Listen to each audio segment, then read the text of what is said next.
Ever since you, the new boss from China, sent Jordan to the Lakers, almost everyone has been waiting to see your new Bulls become a laughingstock, even though you had some talent in your hands. Back then, you had Kobe, McGrady, Duncan, Ben Wallace, Rasheed Wallace, Jermaine O'Neal, Ray Allen, Dale Curry, and Kerr. Not only had these young guys yet to prove their worth, but just the fact that you dared to start Kobe, Ray Allen would have been the first to object. Sure enough, right after the intra-squad scrimmage, even though Kobe's team won, Ray Allen had no idea that the outcome of this game would determine the starting lineup for the new season.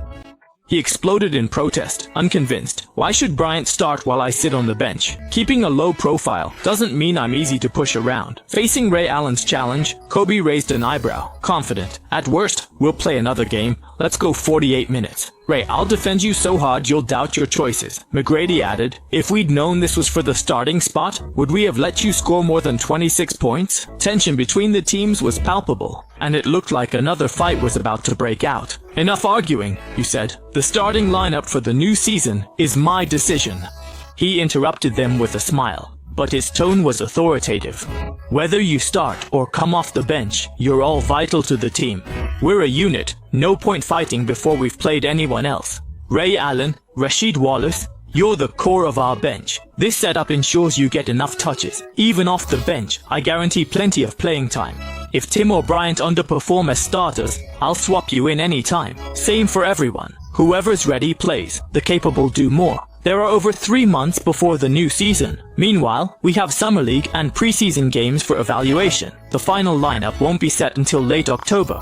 Our team still has 5 open spots. Maybe one day we'll sign a superstar, and then even your spot in the rotation might not be guaranteed. After you said this, everyone was convinced. No one had anything more to say. Just then, a long-missed system notification sounded in your mind. Ding! Congratulations, host, for assembling the team's rotation and completing the first intra-squad scrimmage. Reward: 20,000 dynasty points and 1 free dynasty top-tier lottery draw. D. Team cohesion detected to have increased. Host's prestige has risen. Reward: 30,000 dynasty points. Lucky wheel: 5 consecutive draws once. Ding! Next main quest unlocked. Lead the team to achieve a perfect record in the Orlando Summer League and win the league championship. You're overjoyed. Who would have thought the system would be so generous today, directly rewarding you with 50,000 dynasty points. Now you can exchange for a bunch of awesome items in the system shop. Plus, there's a lottery draw and a 5-in-a-row draw. This feels amazing, and you know it well. Even though this Bulls team looked strong in the scrimmage, solid on both offense and defense, at the end of the day, it's still a young squad made up of first and second year rookies. If you really go up against those old school powerhouses like the Lakers, they'd still get crushed. That's why it's crucial to use system items to arm them and further boost their immediate combat power. But the upcoming Orlando Summer League is basically a stage for rookies and free agents, right? For the Bulls to win the championship, there is a piece of cake. With 5 days left before this kind of warm-up tournament starts, you can just send a few guys and get it done. Tom, when the time comes, take Tim, Jermaine, and Steve with you, then pick a few more from the undrafted players and the G League. Remember, our mission is to win the championship, Tracy. Ben, Bryant, you 3 stay in Chicago. Next, I'm going to put you through some targeted, hellish training. According to the system rules, your S-rank 10-fold training card can only be bound to 3 players at most, and the ones you've bound are Big Ben, McGrady, and Kobe. After all, compared to Duncan, who peaked as soon as he entered the league, the peak periods for Ben, McGrady, and Kobe basically only came after 3 or 4 years in the league. But now, with the S-Rank Instant Training Card, a month of training is almost equivalent to a whole year of relentless, hellish practice.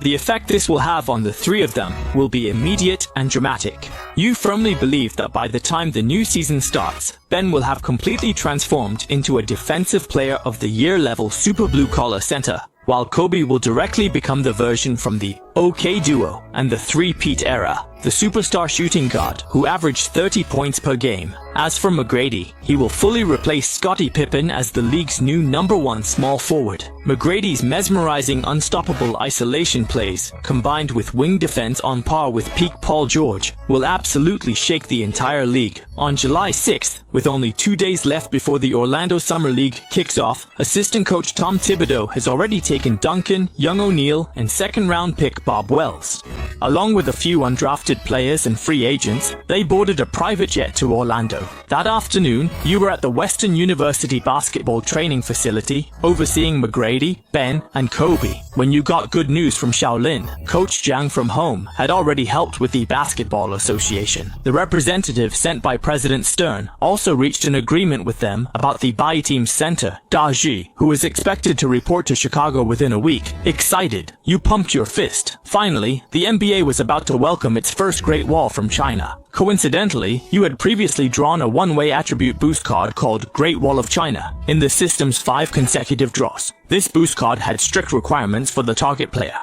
It had to be used on a player of Chinese nationality who was also over 2.15 meters tall. And this year, Daji, who had just turned 20 and stood exactly 2.15 meters, seemed tailor-made for this card. In your previous life, as a die-hard basketball fan, you never missed a single NBA, domestic league, or international game. Daji, like Dayao and Alian, was one of the big men you especially admired. However, compared to his younger compatriots Dayao and Alian, Daji's technical characteristics and playing style were actually better suited for the FIBA stage. He was a shooting, skill-oriented big man, which around the year 2000 in the NBA, that kind of player was really not favored at all, since back then, the league was still in the era dominated by muscular centers. Blue-collar centers who were strong and could battle it out in the paint were much more in demand. That's also why another big man, Da Ba, was much more famous and performed much better than Daji in China, but actually got more playing time than Daji when he went to the NBA. Even Pau Gasol, in his rookie season in the NBA, put up 17 points and 9 rebounds, but was still criticized by American fans as being soft. This just shows how little the NBA at that time valued stretch bigs like Daji in your previous life.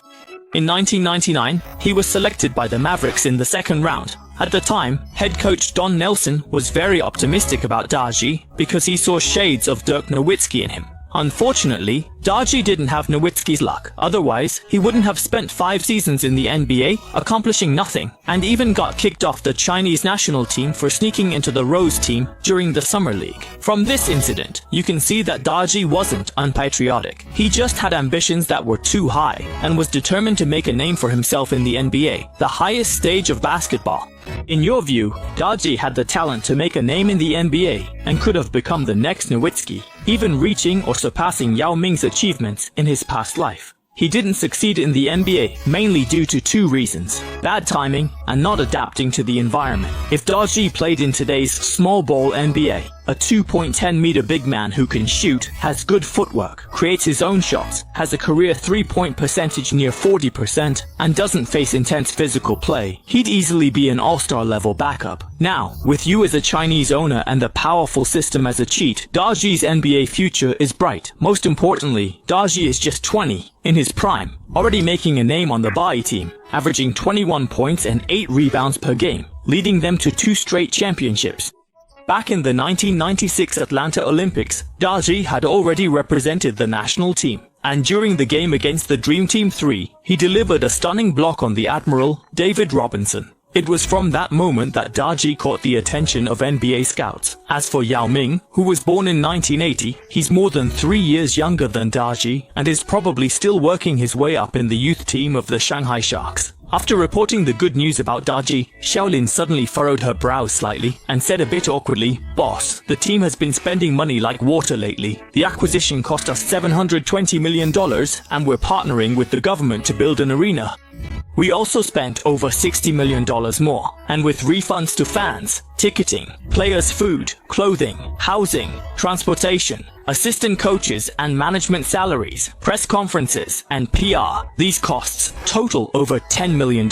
Of the $800 million in startup funds, less than $10 million remains. Plus, after the Bulls roster overhaul, fans in Chicago and worldwide are upset. In the last 2 weeks, official jersey sales have dropped to rock bottom, and no one is buying tickets for the new season's pre-sale. All 12 broadcasters have ended their contracts. We'll really have to tighten our belts now. Fortunately, player salaries aren't due until the new season starts. Otherwise, that would be another huge sum, but you act like you don't care, not worried at all. Instead, you wave your hand and say, spend the money, don't skimp on what's needed. It's an investment. How can you expect returns if you don't put in money? I still have 200 million left. I'll add another 100 million to your startup funds. Xiaoling, in the coming period, handle the team's PR at any cost. Contact all the sports newspapers in Chicago and major media in cities like New York and Los Angeles. Slip money to reporters from ESPN and Sports Illustrated and have them report on Duncan and Nash's summer league performances. Once they've taken the money, I want them to hype it up as much as possible. The more exaggerated, the better. The day after tomorrow is our Bulls' summer league debut, right? Call Tom Thibodeau again and make sure he gives Duncan, Nash, and Little O plenty of playing time. Let them rack up as many points as possible. Go all out. That's how you generate buzz and attention. Those fans who refuse to buy jerseys or tickets now, once the new season's regular games start, I guarantee they'll all be lining up to pay. No one can escape the law of it's actually great. The new season's Chicago Bulls are bound to become a red storm, sweeping across the league, even the world. With full confidence, I turned to look at McGrady, who was sweating it out on the court.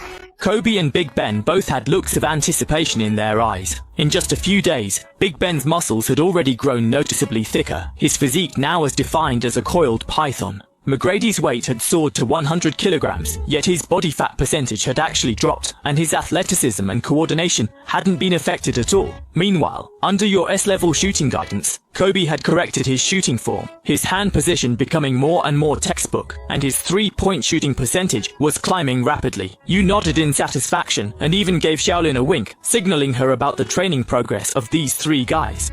Be sure to keep everything confidential. Don't let the media catch even a whiff of what's going on. For the new season's Bulls, Duncan and the interior are the big names, but McGrady and Kobe are our real trump cards. On July 8th, inside a gym at the Orlando Summer Training Camp, the Chicago Bulls played their first game of the Summer League, facing off against the Toronto Raptors. For this Summer League, the Raptors were led by Marcus Camby, who brought along a group of rookies. Speaking of Marcus Camby, back in the 1995-96 NCAA season, Duncan had led Wake Forest University against Camby's University of Massachusetts, and the two had battled fiercely back then. It was hard to tell who had the upper hand. Tonight's Summer League game features the 1997 number 1 pick, Duncan, facing off against the 1996 second overall pick, a matchup that promises to be a real, hard-fought battle in the paint, about to unfold once again. Although the Orlando Summer League at this time doesn't attract much attention, and the 10,000-seat arena is sparsely filled with fans, the ESPN commentary booth courtside has brought in two superstar players, adding a lot of buzz to the game. One is the Pacers leader, Reggie Miller, and the other is the legendary Charles the Round Mound of Rebound Barkley. Reggie Miller is now 32 years old. Barkley at 34 is also still in his prime. Both men are bona fide superstars in the league. Reggie Miller has spent his entire career with the Pacers, embodying the ideal of loyalty to one team, and before Ray Allen and Curry came along, he was the league's most formidable three-point shooter. His legendary feat of scoring 8 points in 9 seconds against Patrick Ewing in the '95 playoffs is still talked about today. Before Tracy McGrady's 13 points in 35 seconds, it was the NBA's most iconic miracle moment. As for Barkley, fans are even more familiar with him. He entered the league in '84, alongside Jordan and Olajuwon. And in '93, he snatched the regular season MVP away from Jordan.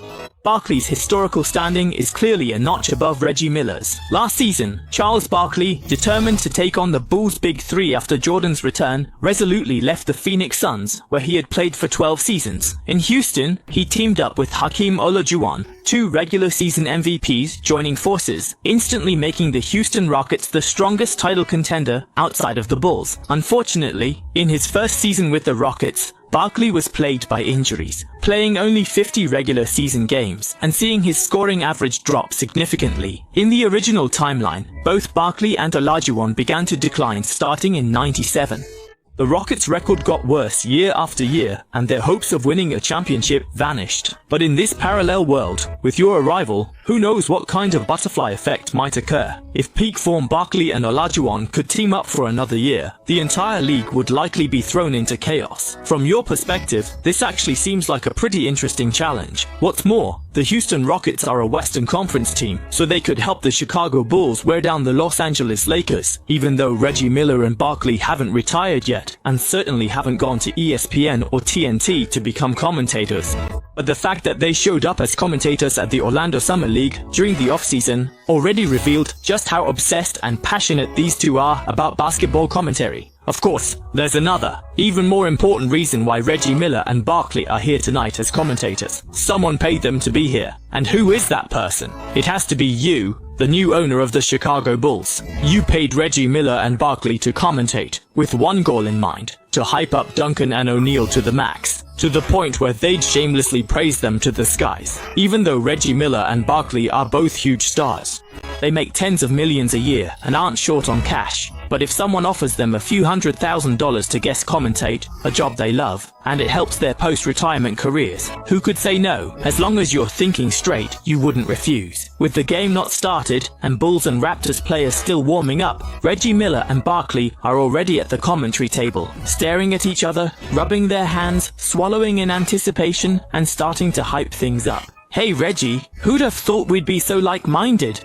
Even these usually bored commentators are guesting just to watch a Tim Duncan game. How could they not? So Charles, do you know who Tim Duncan is? He's this year's bona fide #1 draft pick. Half the league tanked just for a shot at him, and in the end, the Chicago Bulls lucked out. You might not know this, but I heard that Greg Popovich from the Spurs missed out on Tim because he traded away his first-round pick. He regrets it so much it's eating him up inside. Just a few days ago, he had gastrointestinal surgery in the hospital. Isn't that right? I also heard the Grizzlies GM lost a ton of weight from the stress, and the Celtics legendary coach Red Auerbach is already planning to retire early because he didn't get Tim.